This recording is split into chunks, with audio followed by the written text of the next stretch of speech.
Hello, Honors Algebra students, and today we are doing something very, very cool. I've been promising we're going to get to some cool stuff and how we can use math, fractions, exponential functions, all different sorts of things.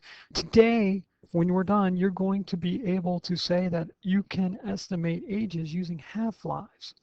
But first of all, before we get to that, you have to understand what a half-life is. So, Mr. Lawrence, what is a half-life? Well, class, a half-life is the amount of time that it takes for one half of a substance to decay. Now, let's break that down. Let's say something has a half-life of 10 days. That's the half-life.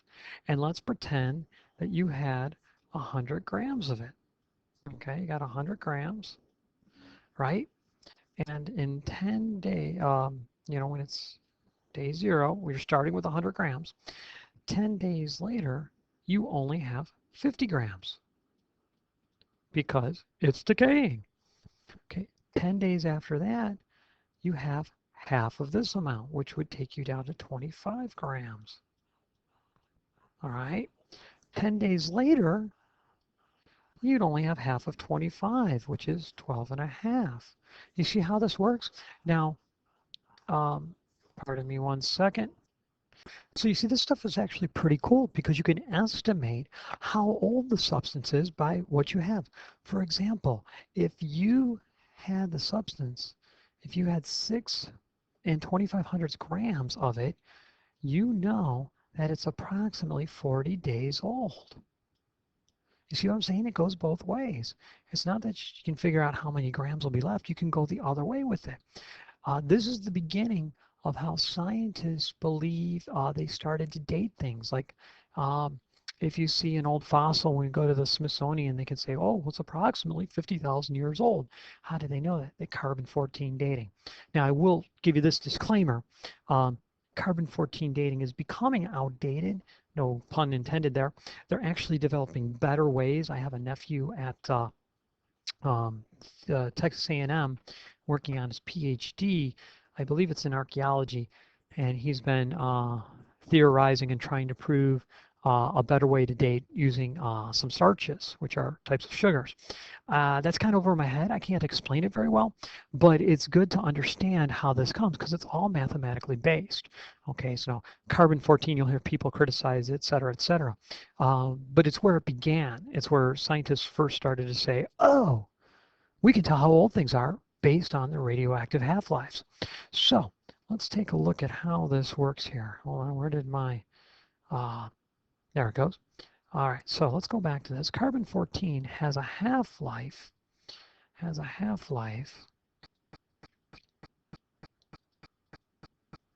of, and I believe it's 5,700 years, okay? So if you had 100 grams of it, in 5,700 years, you'd only have 50 grams. Okay, that's what this half-life is. Now, let's take a look at the fraction here in this little table that I made. Okay, the top column or the top row tells me the years that something is, and the bottom one is going to tell me the fraction. Well, if we're talking half-lives, I'm always going to be using some form of a half, right? Because we're talking half-lives. Okay. Now, they're not all going to be a half, but they're all going to use 1/2. Okay. And if it's, brand new, the whatever it is we're testing, the bone or whatever is brand new, newborn baby. If we go and test the half-life, there's going to be 100% of the carbon-14 there, right? Or pretty darn close to 100%. So that's got to come out to be a fraction of 1. Well, how can I make 1/2 a fraction of 1? Well, I can raise it to the 0 power. All right. Now, if there's after 5,700 years, there's only going to be half of it left. So that would be like 1/2 to the first power, or better yet, just plain old 1/2. This one will be 1/2 to the second power, which is 1/4 of it left. After 17,100 years, there'll be 1/2 to the third power, or 1/8 of it left. And you can see how this is going. 1/16, 1/2 to the 5th power would be 1/32nd. Okay, and then 1/2 to the 6th power would be 1/64th. So a very small percentage of it will be left 34,200 years later. But we can use this to estimate the age of something. For example, let's say that we had a substance and we knew that 10% of it, of the carbon-14, was left. Well, we can estimate how old this is. First of all, what's 10% as a fraction? Well, hopefully you know it's 1/10. And I can look here and see where 1/10 fits in my fractions. Like, is it between 1 and 1/2? No, of course not. 1/4 and 1/8? No. 1/8 and 1/16? Yeah. It's between 1/8 and 1/16. So I'm going to take a second here, hold on, and I'm going to blow up my part of the chart here. And I know that 1/8 is here, and that 1/16 is here. And I know that the 1/10 fits in between them, right? Okay, probably a little bit closer to here than 1/16. Okay. I have 1/9, 1/10, 1/11, 12, 13, 14, 15, 16. So it's a little bit closer over here. And I know that if there's 1/8 of the substance left, I must, my thing must be approximately 17,100 years old, right? Okay, and if there's 1/16 left, it's 22,800 years old. So I know my estimate's going to be somewhere in there, not going to be smack in the half of 1/8 and 1/16.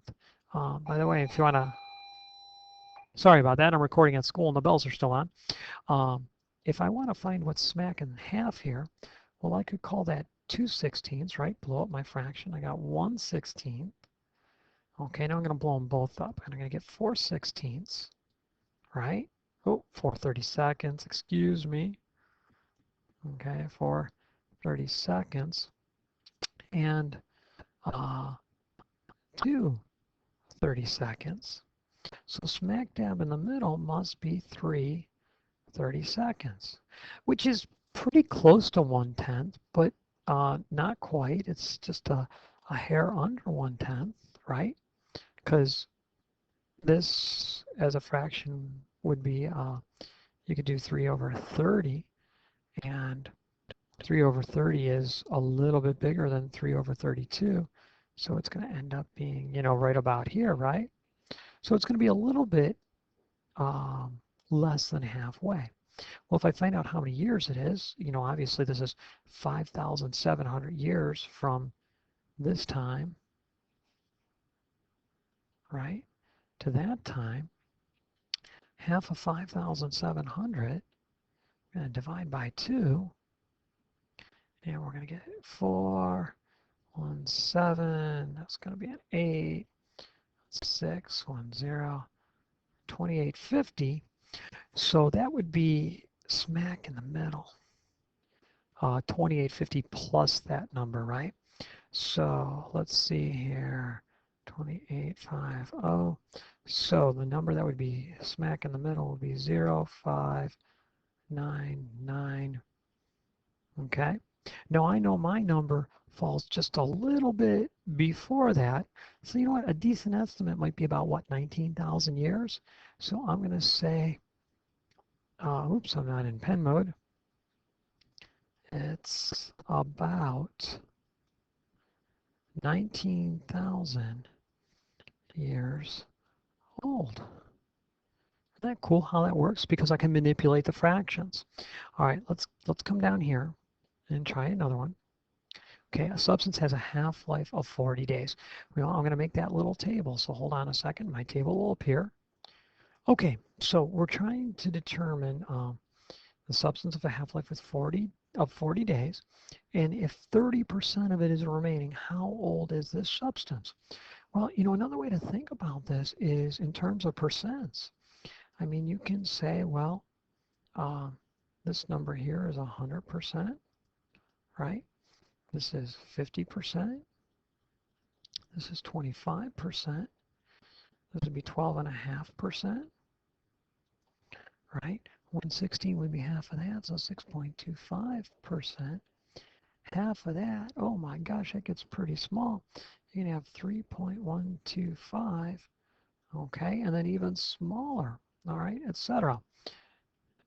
Pardon me, I did a little long division there to figure out what percentage 1/64th is. And notice I didn't round. Like you guys, I want to round to the whole percent. You'll screw these answers up if you round to the whole percent.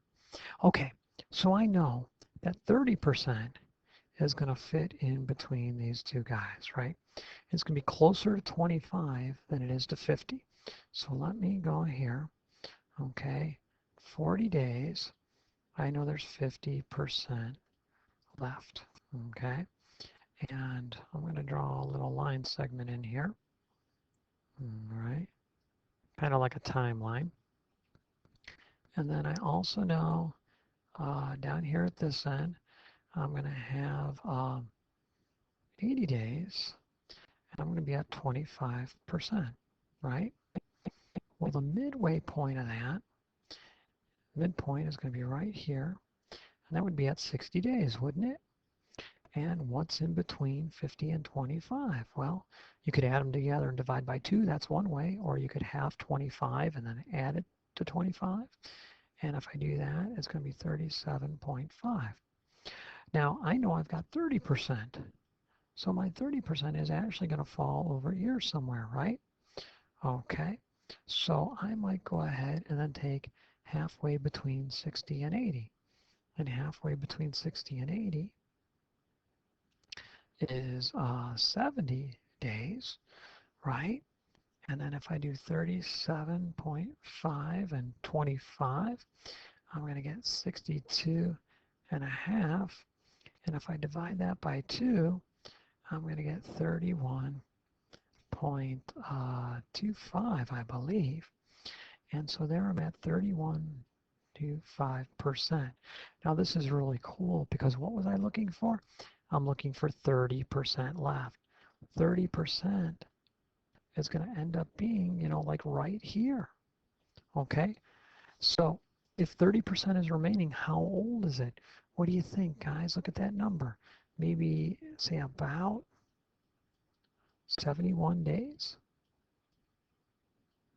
Approximately. It's a pretty darn good estimate. You can get pretty accurate with it. And like I said, in today's world of science, they've improved things in technology that they have better methods of doing this. But this is the beginning, and you get to see how the mathematics is applied in the real world. All right, tomorrow we're going to get some practice with this, and then we're also going to look at something that's a really big controversy. It comes from the world of religion. I won't be teaching religion, but there's some people who believe they have an authentic religious artifact. The scientists disagree with them because when they carbon date it, it's not old enough to be what the people claim it is. Very interesting. I won't tell you what I think. I'll just let you examine both sides and think about it critically for yourself. All right, Mr. Lawrence signing off. Good night, everybody.